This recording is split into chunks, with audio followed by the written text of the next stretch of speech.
Pepper rock, pepper rock, go.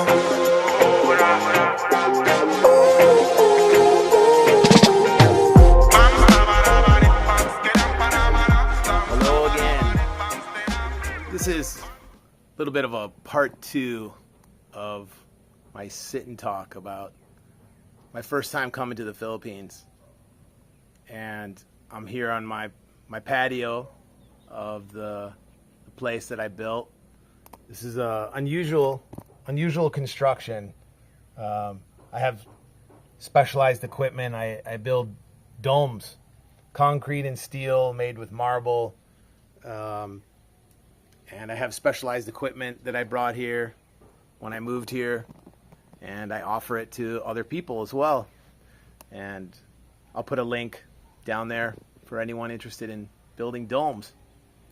So, just continuing my story from last time, I was saying how I arrived here on the island. And so when I came across in this small fishing boat from the other island before the sun was coming down, and got in a tricycle with this guy, Boy, who was always a smiling face. I have not seen him for a while, and I have a feeling he may have passed. So that's another thing about living in a place for a long time. I've been here 15 years, and people come and go. I mean, not only foreigners that come and go, but locals that you get to know. And it's part of really the human experience of being a part of a place and feeling that it's home. People recognize you. So for me, I stayed here for a month, and I got to know this man and his wife, who she'd cook me some eggs every morning. It's just like eggs and rice, and can't remember what else. I'm kind of a picky eater myself, and I'm pretty simple. I'm pretty easy to please, but I just need just some eggs, some fruits, like this kind of thing. And they weren't. I was renting a little kubo, a little native hut right on the water from them, and I stayed there for the better part of a month, and ended up giving him kind of a fat tip when I left.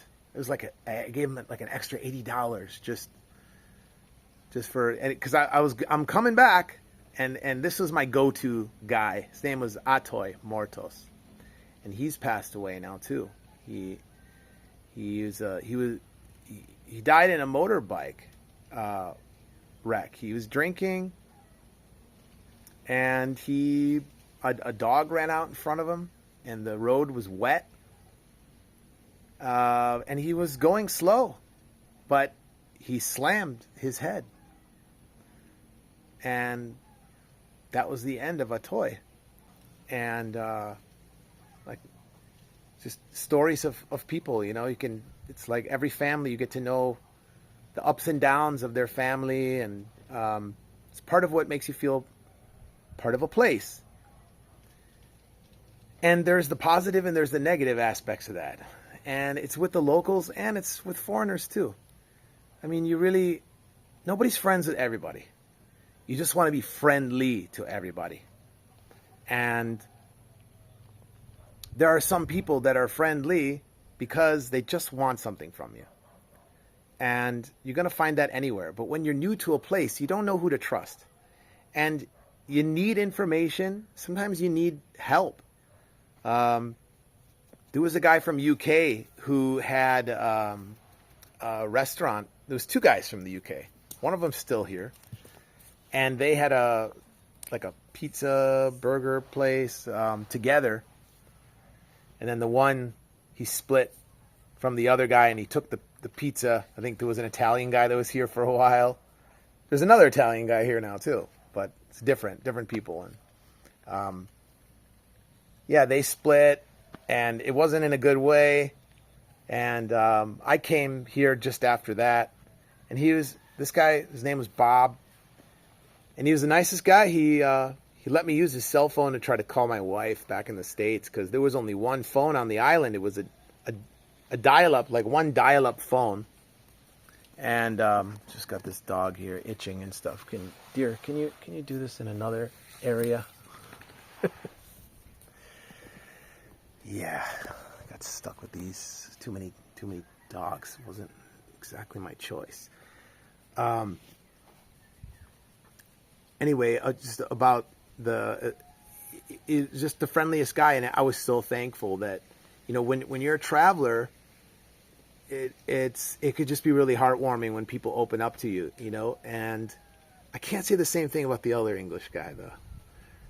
He was real friendly to me, and when I did come back to the island 2 years later, and I've been here ever since in the Philippines from 2010, and I had bought a truck. I bought a new Isuzu, not a new truck, but a newly imported 1984 truck. Here she is. And with my family, and I had loaded it. I bought it on Luzon Island when I came here the second time with my family, actually moved from the States. And I bought a truck, which was my plan. And we loaded it with a new refrigerator and a stove and all the stuff we needed. But we were living out of our suitcases, even for a couple months, until our shipment came. I actually brought a 20-foot sea container here with construction equipment and my children's bicycles and my tools. And I even brought art here. I mean, it was the last of what I had from when I sold my house in the States. And I had a rental reserved for me from my friend Atoy. I mentioned him just in part one of this talk. And he had it ready for me, fumigated. And I didn't understand at the time. Well, I'll just quick say that when I got off the ship, I waved at the English guy and I said, "The Eagle has landed." And he kind of looked at me with a shock, like, "Oh, wow, the American's back." Kind of, I kept a positive towards him for years.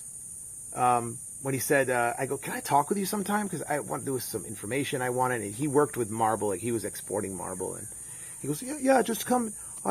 I do yoga, 9 o'clock every morning upstairs, kind of, this is my English accent impression.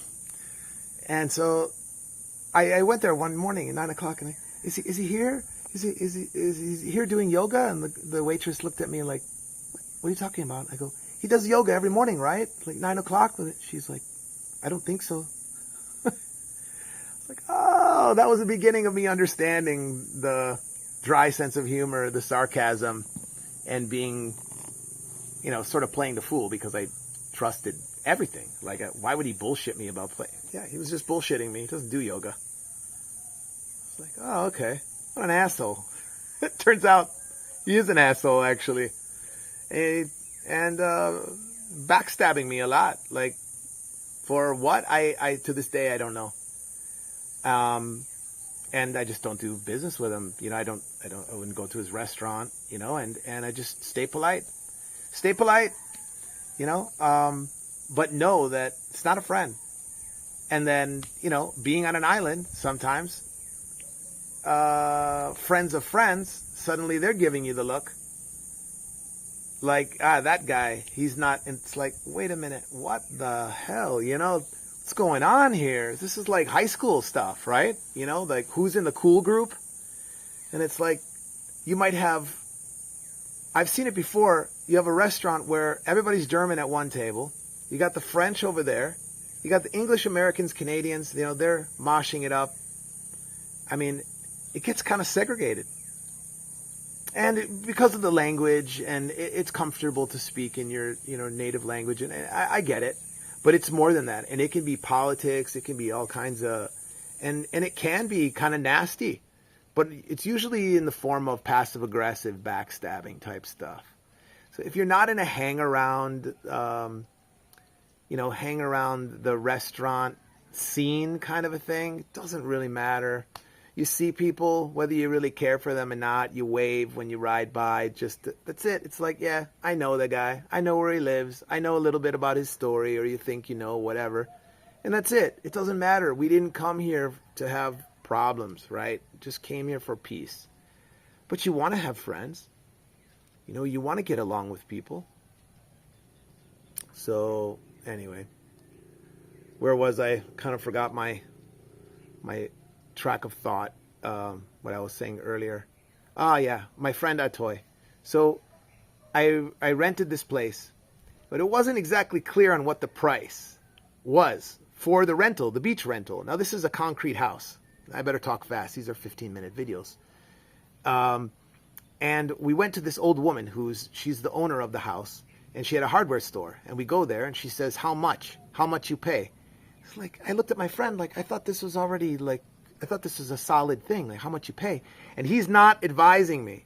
And I said, I don't know. How much do I pay? You tell me. And she says, I don't know what she said, 15,000? Which is just outrageous. It was 3 times the price we ended up settling for, right? But I'm like, that seems kind of a lot, isn't it? Because I did a little bit of research, but not that much. I was depending too much on my friend. And long story short, I got her down to, I think it was like 10.5 or something like this. Well, my wife got that fixed like pretty much right away, and she got her down to 7.5, and I think she went down to 7,000. This is just over $100 for a beach house, a concrete place. We ended up there 2.5 years.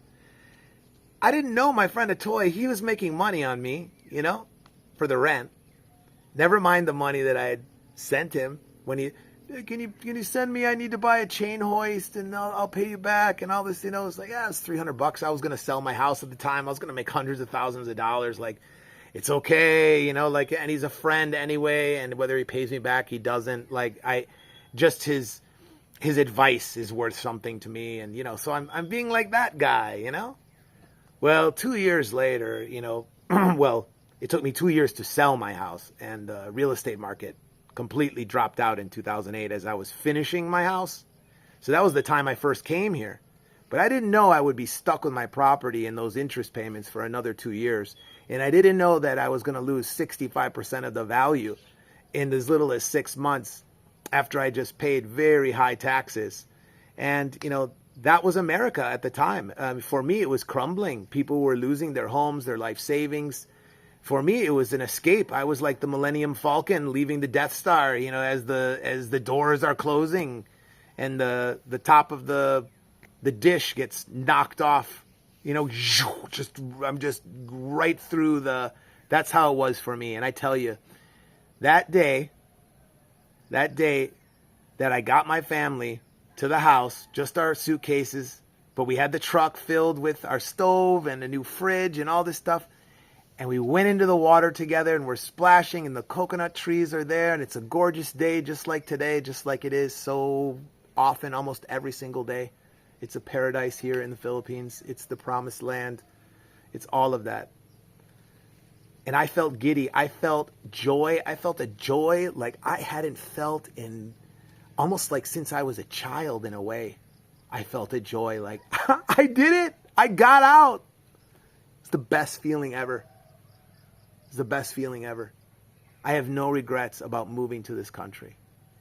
I have no regrets about moving to this island or building my home here. And I took everything slow. I didn't get ripped off by anybody, anything. Now I could say something about my wife, which is now my ex-wife. But I'll leave that for future videos. But life goes on, and it can be a really beautiful life. We really have to chase our dreams, and sometimes you got to cut off the leg to save the body. Anyway, thanks for listening. I hope you got something out of it. Ciao.